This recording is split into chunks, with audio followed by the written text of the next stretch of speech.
It was a Wednesday when the butcher of Mumbai hanged for his evil deeds.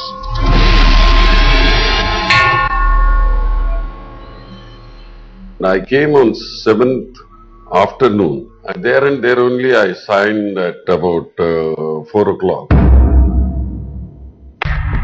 An ultra top secret move that the government called Operation X.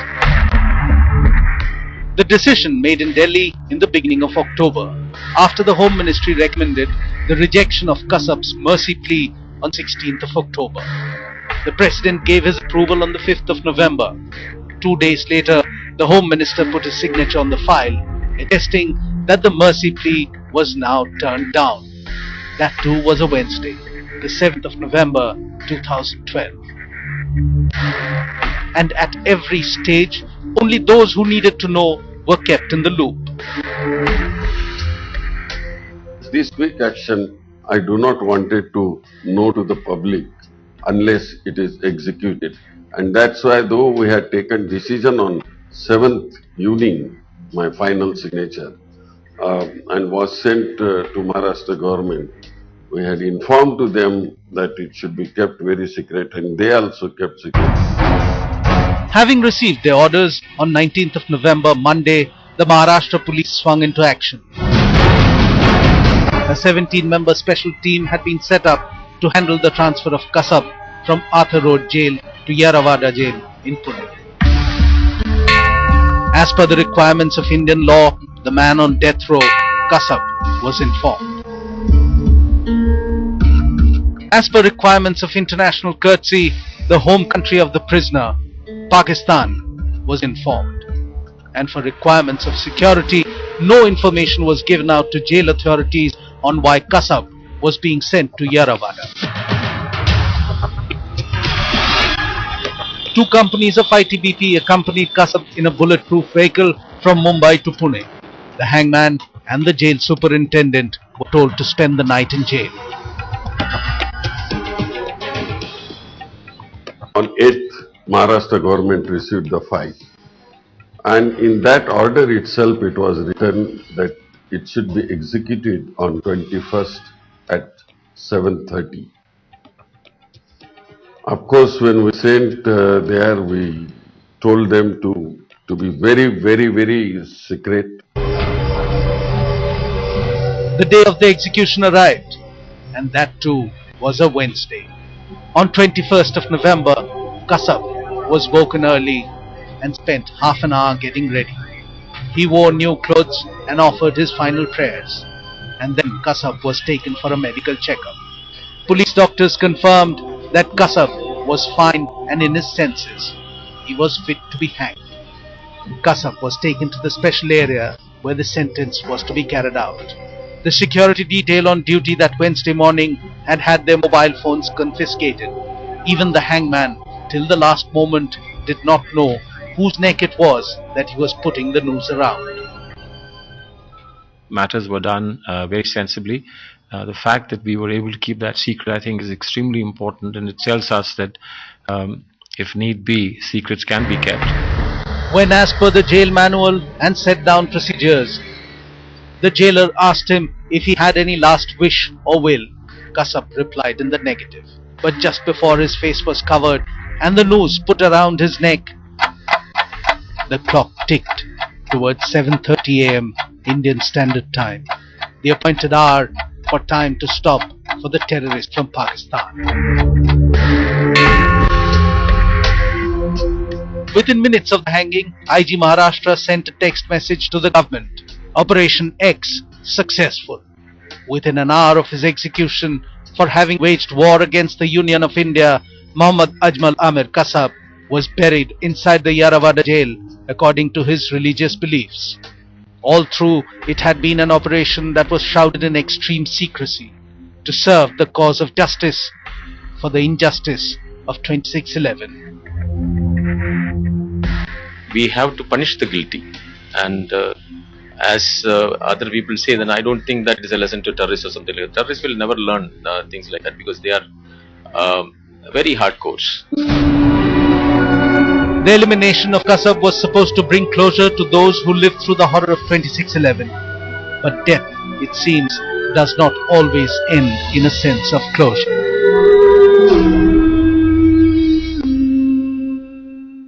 This is not a complete justice. I'm waiting the masterminds who are sitting for this massacre in Pakistan.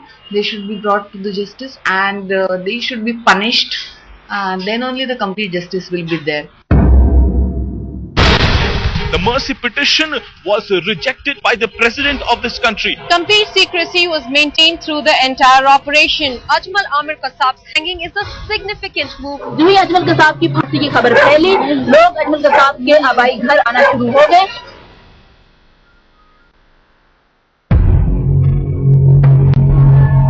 The image of Muhammad Ajmal Kasab, the symbol of the 26/11 attacks, also became the horrific poster boy picture of terror. Kasab was the sole survivor of the 10-member Pakistani terror group that on a Wednesday, on the 26th day of November in 2008, launched bloody rampage across Mumbai. Kasab was 21 years old at that time. Finding information about him was not easy, but the man behind the terrorist slowly emerged. नहीं वो होता था जब तक जिंदा रहो मारते रहो ऐसा होता अभी कौन है यार. अरे कितने लोग आए थे? हम तो दो का तो पता है और भी थे लेकिन वो हमारी आंखों पर पट्टी था. अच्छा कितने हम तो दो को लगा उतार दिया बस. अच्छा कितने लोग थे वो? बाकी का पता नहीं.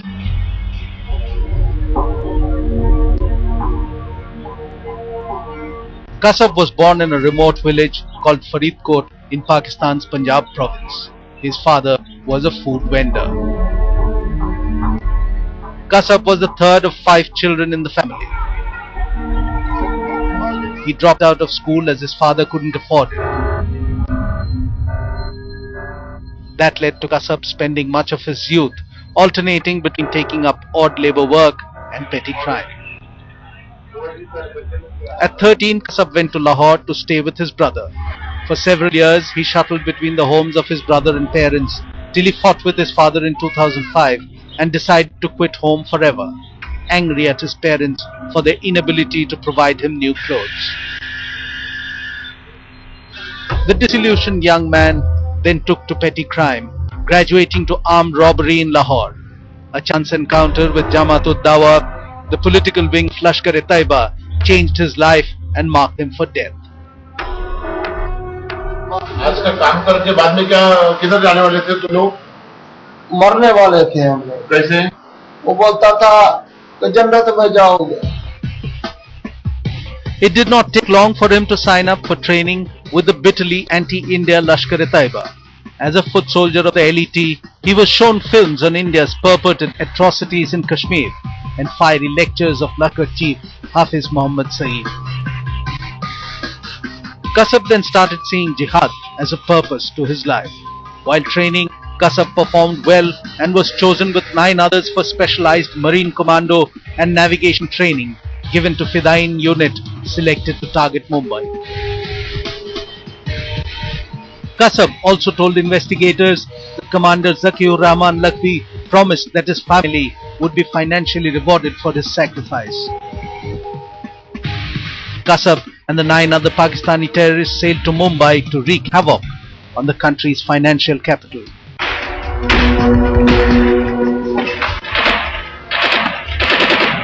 While the other 9 terrorists were killed during the operation, Ajmal lived to tell the story.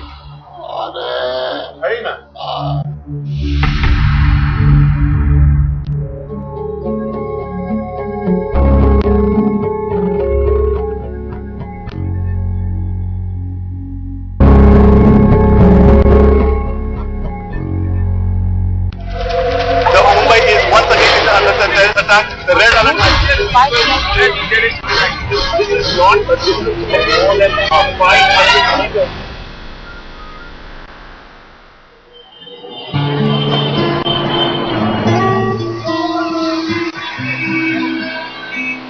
Mumbai, Wednesday, November 26, 2008. Mohammad Ajmal Kasab and 9 of his accomplices crossed the sea from Karachi in 2 hijacked vessels with 3 targets in mind. The iconic Taj Mahal Palace Hotel, the Oberoi Trident Hotel, and Nariman House. Around 8 p.m., Mohammad Ajmal Kasab and Mohammad Ismail reached the Mumbai coast at Budwar Park in Cuff Parade. From there, they took a taxi to their target, the CST. Kasab was filmed carrying an AK-47 rifle and a backpack loaded with ammunition. Bat कर रहे थे पुणे जाने की, train की है और मेरे भाई को मिलने जा रहे थे हम लोग उधर पुणे के हम लोग उतने में एक जोर धमाके की आवाज आई। धमाके के बाद में उधर फायरिंग हुआ तो हम लोग उठ के भागने लगे तो सब भाग रहे थे तो खून बीन देखा कचर तो हम लोग भी भागे तो पीछे से गोली मारा कसाब को मैंने देखा। वो टाइम ग्रीन टी शर्ट पहना हुआ था और ग्रे कलर का वो पहनता है और उसका पीछे बैग लटका हुआ था। तो उसकी फायरिंग से मेरे पैर से नीचे गोली निकल के मेरे बच्चे को लगी थी।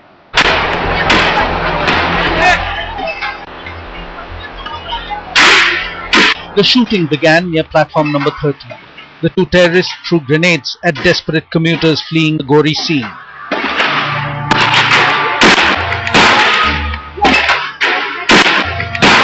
प्लेटफॉर्म क्रमांक 13 के पास जो है बहुत सारा काला धुआं निकल रहा था और वहां से लगातार फायरिंग हो रही थी और पूरे स्टेशन में भागादौड़ी भगदड़ मच गई थी।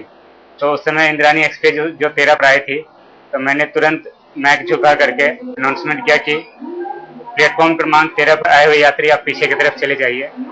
प्लेटफॉर्म क्रमांक 13 पर आए हुए यात्री आप पीछे की तरफ चले जाइए और हॉल के सभी यात्री आप बाहर की तरफ चले जाइए। भागो भागो बाहर की तरफ भागो, अपना जान बचाओ, जो भी आए उस समय अनाउंसमेंट किया। Kasab and Ismail then moved ahead to the rows of ticket counters facing the railway police station. A heavy spray of bullets downed Railway Police Inspector Shashank Shinde. They also fired inside the police station. The mayhem continued as the duo proceeded towards the local train platforms. Some police constables and home guards returned fire with their obsolete 303 standard issue rifles. But they were no match for the automatic weaponry in the hands of the Pakistani terrorists. The mayhem toll at the crowded Chhatrapati Shivaji railway terminus was huge. 56 dead and 98 injured. Taking the bridge over platform 1, the terrorists fled from the station. Ismail and Kasab were making their way towards Kama and All Bliss Hospital. By this time, 3 decorated police officers, men in uniform, who stood as examples of initiative and bravery in the Mumbai police force, were joining the chase. ATS Chief Hemant Karkare, Additional Commissioner East Region Ashok Kamte, and Inspector Vijay Salaskar arrived to help the small force. 5 वाले पे जैसे मैंने पहुंचा, last stair मैंने पास किया, सामने से एक इंसान दौड़ के आया। तो मैंने अपने बायां पैर जो है ना उसके यहाँ पे मारा, थोड़ा पीछे हट गया और मेरी जो बैग थी उसके मुंह पे मारने की मैंने कोशिश की। तब तक उसने यहाँ पे चाकू 2 बार घुमा दिया। जैसे 2 बार घुमा दिया, खून की जिसको चिलकांडी बोलती है ना, वो फुहारा उड़ गया। मेरे से हाइटेड था, तबियत से मजबूत था। उसने यहाँ से पकड़ के गिरा दिया। मैं नीचे गिरने के बाद मुंह के बल गिरने के बाद मेरे पीठ के अंदर उसने 5 या 6 बार चाकू से भोंक दिया। The 3 senior officers outside Kama heard firing on the streets and with 4 constables got into a police vehicle and started moving towards the hospital's main gate. Kasab and Ismail ambushed them along the way, killing all 3 officers and 3 of the constables and grievously injuring the 7th. Kasab and Ismail then dragged the injured and the dead out and commanded the police police.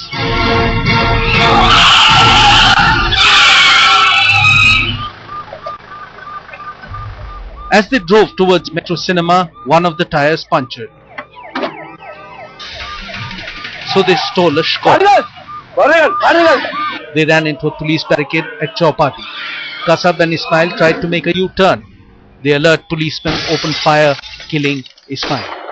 A panicky Kasab first played dead. But when Assistant Sub-Inspector Tukaram Omble approached, Kasab opened fire.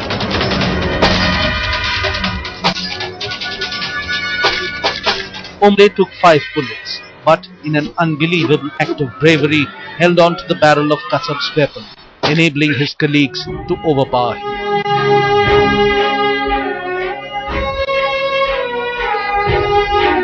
Once in police custody, Kasab begged his interrogators to kill him, saying he feared for the safety of his family in Pakistan. वो हमारे घर वालों को पैसा देता है। कितना पैसा देता है? काफी पैसा देगा। He knew that he had violated a cardinal jihadi principle: never be taken alive. There's a huge Pakistan link in what the terrorists did. We are at Nariman House. You can see victory celebrations, you can see jubilation. This was the very prison in Mumbai where facilities to the core had been made. अब कभी पैसा मिलेगा, हमारी गरीबी दूर हो जाएगी, फिर शादी भी हो जाएगा तेरे भाई बहनों की।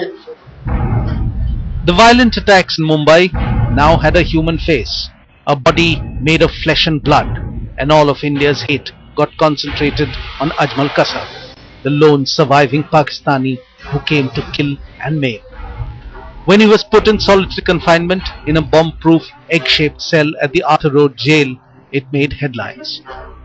The huge expense incurred for Kasab's maintenance over the 4 years that he lived at India's expense raised widespread criticism. In the 4 years, the Maharashtra government ran up a bill of nearly 42 crore rupees just to keep Kasab secure. A major chunk of it, almost 34 crores, was billed by the Indo-Tibetan Border Police, in charge of taking care of Kasab's security. The state government also had to spend more than 5 crores to build the high-security bulletproof cell inside Arthur Road jail. His security was very, very important, especially when acquisitions have been made and their involvement has been seen by some state actors as well. Right now, I am outside Arthur Road prison. This is the very prison where Ajmal Kasab was holed up ever since he was arrested after the 26/11 carnage. Now, mind you, police sources tell us that the rule book was followed to the core. But in this case, if you see 4 years, even our lethargic justice system has done fairly well to wrap it up in 4 years. In the 4 years that Kasab was lodged in prison, his trial had moments which swung from the intriguing to the ridiculous. First, questions were raised about his nationality. Despite overwhelming proof, it took Pakistan forever to admit that he belonged to Faridkot. Conclusive proof from Pakistan itself played out on TV screens, nailing Pakistan's official claims that Kasab was not from Pakistan. Then a heated debate raged on whether Kasab deserved a lawyer at all or whether he should defend himself on his own. But that ended when the Supreme Court intervened and appointed a lawyer to defend him.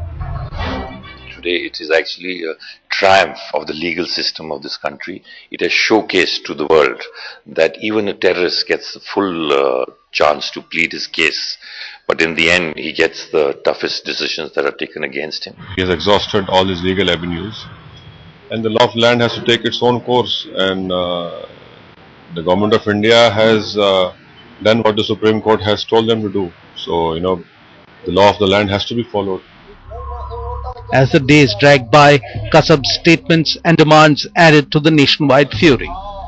Sometimes he claimed the police had manipulated his age to show him as an adult. At other times, he would demand perfume, Urdu newspapers, and money his trainers had given him.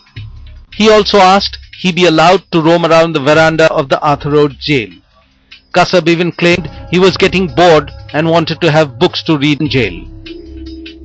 All along, Kasab showed neither repentance nor remorse and kept smiling.